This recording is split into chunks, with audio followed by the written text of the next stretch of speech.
Guys, alam nyo ba ba't ako napilitang magsalita tungkol sa mga vloggers na kung hindi man pinagtatanggol yung corruption dito sa Pilipinas,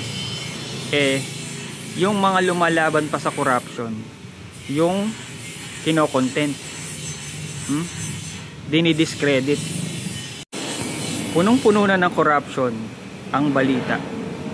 Yung nababalitaan natin sa social media, sa mainstream media. Tapos ang marinig mo pa dito sa mga vlogger na to ay pagtatanggol.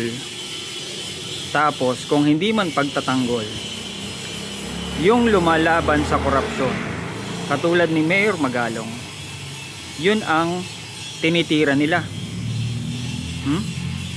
Ang pinaka nakakainis pa doon, yung isa kilala ko pa personally. Kayong mga vloggers kayo, labanan natin tong corruption na to ng sama-sama. Please lang, gumising naman kayo, ha?